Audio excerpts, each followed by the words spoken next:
I'm male 17. My dad, A, male 45, got remarried a year ago to his new wife, Joyce, female 44. My bio mom abandoned me and my dad when he got into a severe accident.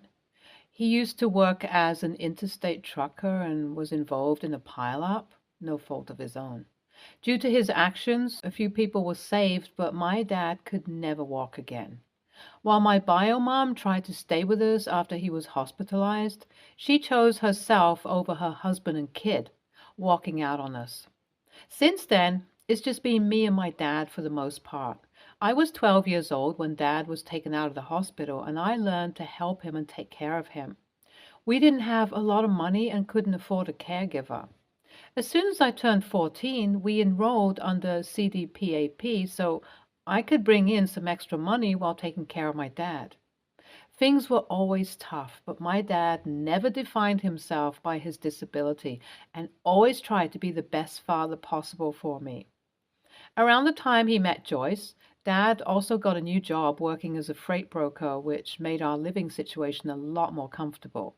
However, due to the fact that we'd run through almost all of our savings, Dad and I still lived pretty frugally to save up for my college. Joyce, Dad's new wife, was initially supportive of this choice, but she started building up more and more resentment for our frugality the longer the relationship went on. Dad had made it pretty clear that he didn't have the means to provide for luxuries at the moment, and if she wanted something extravagant, she needed to fund it herself. Joyce said that she was cool with this and began selling stuff on Etsy and was actually making a pretty decent bank. This was her way of earning money for the things she liked. The thing is, Dad still provided for rent, groceries, and utilities, while my CDPAP money helped with his medical expenses. The only thing is, we could never stretch for our wants except every now and then. Due to Joyce moving in with us after the marriage, I had a little extra time to spare in the evenings, and I decided to pick up a part-time job so I could get some real-world experience and save up for some non-essential things I wanted. A gaming PC, a Nintendo Switch, and stuff like that. I started working at a local mom and pop store as a shelf stocker. The owner, a sweet old man, paid me pretty decent wages and made them out to checks made out to cash. And I stored them all until I was ready to buy everything in one go. It was kind of a psychological thing, I won't lie. I wanted to have the satisfaction of having saved up enough to buy everything in one go. However, on the last Friday of my temp job, I went to pick up my mail and saw that it was missing. At first, I simply thought the owner had forgotten to mail it to me, and I called him and asked about it. However, he insisted that he had sent the mail. A little confused, I thought maybe Dad or Joyce had kept the check in my stash since I had been very open with both of them about my goal, and they knew which drawer I kept my checks in. However, when I went up to my room, I saw that not only was the check not there, but my entire stash was missing. I was panicking at this point and knew that somebody would have had to move them. I didn't think there was any ill will behind it, though, and I called Dad and Joyce to the kitchen to explain the situation. I could tell that Dad had no idea what was going on and was just as concerned as me. This was the first time I had the time and freedom to do a job that wasn't being his caretaker, and he was proud of the independence I had gained. This meant as much to him as it did to me. Joyce, though, was acting hella shifty. When I pushed her on it, she admitted to having cashed the checks to her account since she wanted to buy some stuff on sale and didn't have the money to buy it at that moment.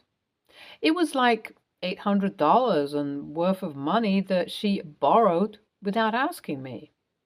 I was so annoyed that this was a massive red flag from her. I responded to this in a very passive-aggressive tone, quipping, "Next time you want to take someone's money, at least have the decency to ask first, Joyce." This seemed to light a fuse in her, and Joyce went on a super entitled rant about how I was only able to earn this money because she spends the evening making dinner for my dad, who never pulled his weight anyways. She said a lot more hurtful things about how my dad wasn't a capable person and how she was sacrificing so much just to be with him. She claimed that she also deserved a good life and that my lack of sharing was ruining that for her. I was so angry at her that I couldn't say anything.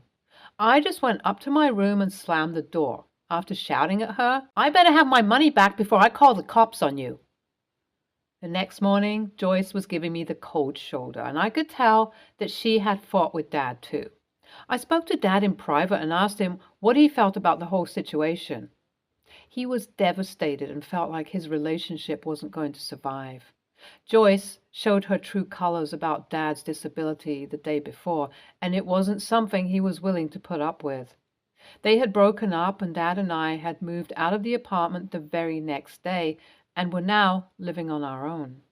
There was going to be a divorce, and I was going to stick to my guns about calling the cops on Joyce if she didn't give me my money back.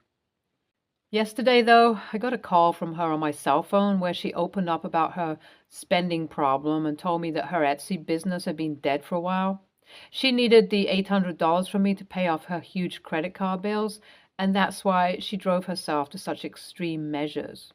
I stood up for my dad, though, and told her if that was the case, she had hundreds of ways to borrow money from me instead of pocketing it first and telling me later. However, she did end up making me feel really guilty about pressing charges against her, and I'm delaying it right now. WIBTA? If I took it to the police? I know she's a bad person, but should I trust her to pay me back? Update 1.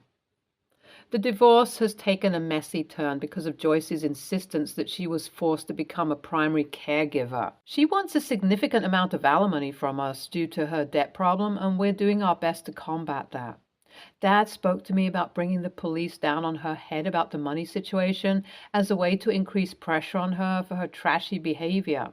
Outside of the divorce, we've kind of settled back into our lifestyle as before, and I had to leave my job to care for Dad. However, we're thinking of using part of his increased income to get a live-in nurse that could take care of Dad. I mean, I would go to college soon, and he'll be alone. It seems like the best possible setup, and hopefully we won't be bled dry by alimony for that to happen. Joyce, despite fighting the divorce like a madman, is also using her free time to try and win Dad back. I don't know why she's playing both fronts, but I guess she either needs the money from alimony or the stability of living with Dad to make herself financially sound. She's been apologizing profusely about the things she said that night and swears that she didn't mean it, but neither Dad nor I believe her BS. Like, how does she think she can fight for a divorce while trying to woo my dad back?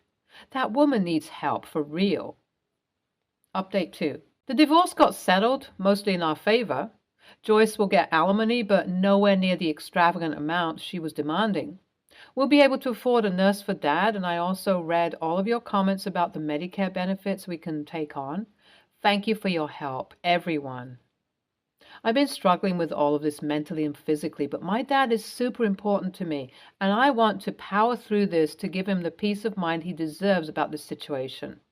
I never want him to feel like he's a burden on me, and it's clear that the breakup with Joyce took a toll on him. He was dumped for being disabled once, and he had to dump someone for not respecting his disability this time. Either way, he didn't deserve it. I hope that we can get through all of this together. Update 3. I forgot to update you all about my money. I got it back. I did talk to the cops about it, and it seemed to have spooked Joyce because she transferred $800 to my dad the very next day. I'm not exactly going to be using it for the same reasons I had before, but I'll keep it safe as extremely hard-earned money. From Dad's mutual social circle with Joyce, she had to file for bankruptcy and has taken on 2 jobs to make sure she can pay off her debts. It turns out that all of her money was spent on expensive clothes, makeup, and shoes. That's the only reason she's struggling financially. I think she should sell off her luxuries and get her life back on track, but that's just me, LOL. Dad is doing well with the new nurse, and he's working super hard in his new role. He's on track for a promotion and will finally be a little less worried about things like rent and groceries. NTA by any means. Kid, I'll say this straight.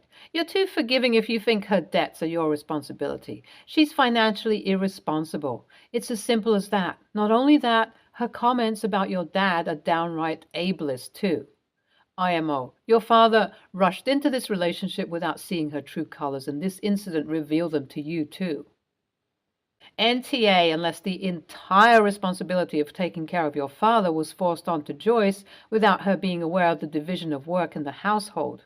You do admit that her being a part of the family gave you extra time to take up a job, but at the same time, her actions are not justified in any way at all. If Joyce was forced into being a caretaker, then I'd say ESH. Next story. I own and run a bakery. I was sick of working a job with long hours with no thanks for it. I baked whenever I was off and sold it sometimes, and it took off. After being miserable for years and long discussions with my husband, we decided I should at least try and follow baking full time. I did this for a year and I had relative success, but could not keep up with the demand of just selling from out of the house. It was a huge gamble, but we decided to open a bakery by renting out a retail unit and investing our life savings. It finally paid off, and after 5 years, it's a successful small business and we've actually made our money back. I run a small shop with 6 staff and I am a lot happier. My bakery has a dining area for customers. We do the standard treats like cakes, etc., but also morning rolls, sandwiches. I have also hosted local events in conjunction with local groups.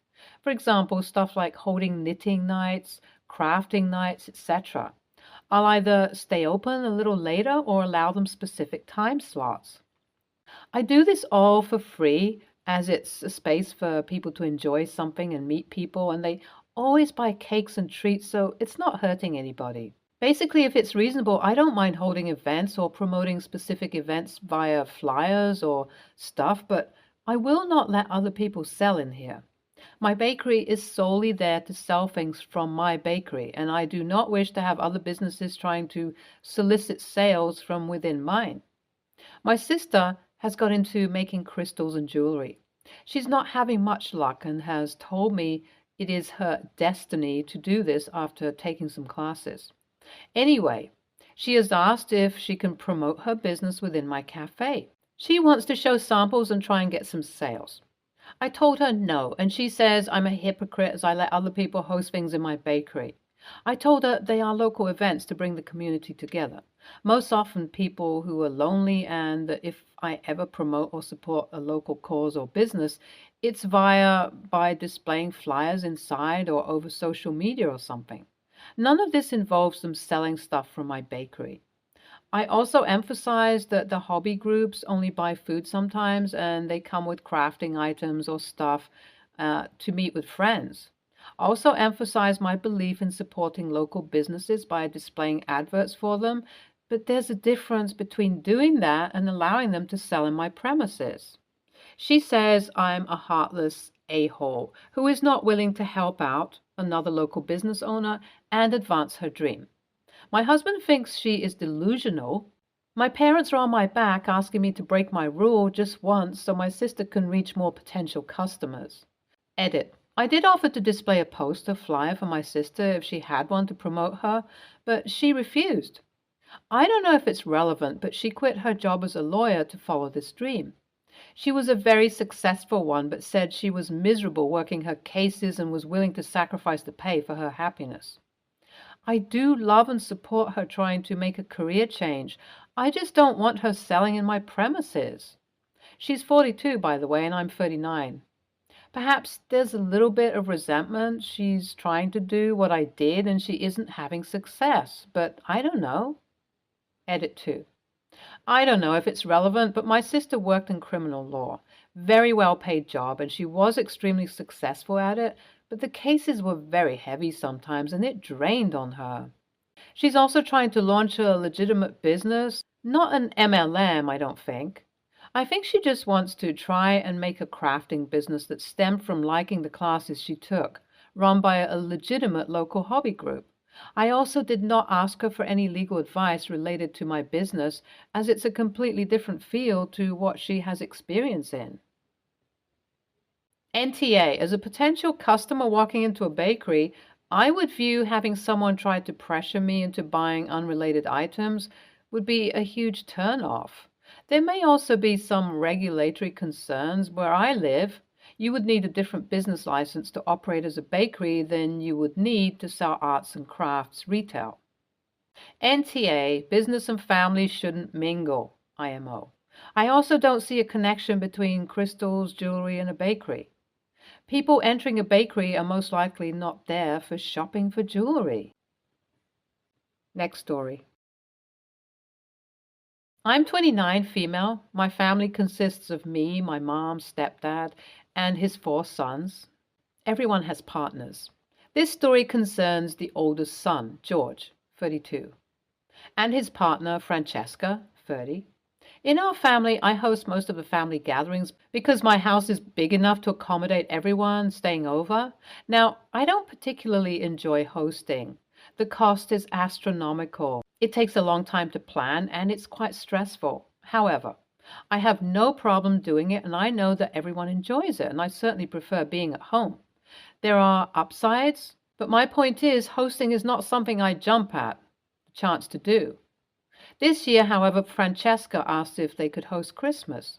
Nobody was keen on this as their house is very small, no one would be able to stay over, so a good chunk of the day would be spent driving, so there would be no drinking for some. The kitchen is tiny, so cooking for so many people wouldn't be simple, and they don't have a table large enough to accommodate us all. Despite all this, on the spot, no one could think of a polite way to say no. So we all sort of went along with it. A few days ago, Francesca sent round a group text asking if everyone would be all right bringing something to Christmas. A food dish of some sort, as their oven wasn't large enough to cook everything from scratch, and if we all brought something to warm up, that would be easier. Later on, in our family group chat, parents and siblings only, my other step-sibling said it would have been better if I hosted Christmas. Even George agreed and said Francesca was totally stressed out about the planning. At this point, my mom suggested maybe I should take it over since that would take the stress off everyone and save them all a drive. Everyone jumped on the idea and practically begged me to do it.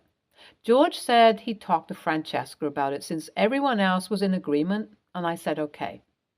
I heard nothing more about it until last night, when Francesca sent me a long message and she was furious. She said I should have refused hosting when asked because I knew how important it was to her, which I didn't. She accused me of ruining her chance to finally be part of the family and of lobbying to host Christmas so that I could embarrass her, which is not true. I tried to explain to her that I was just trying to make everything easier for everyone and that I didn't offer. I was asked.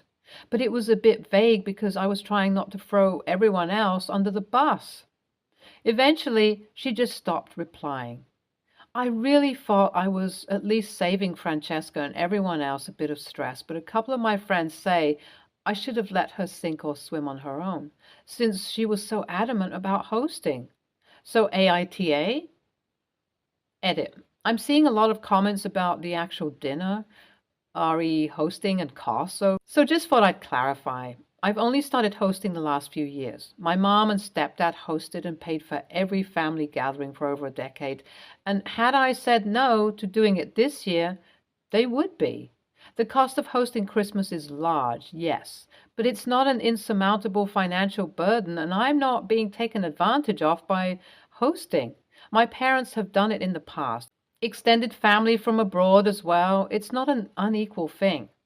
Regarding Francesca co-hosting at my home, this was not something I'd ever encountered until today.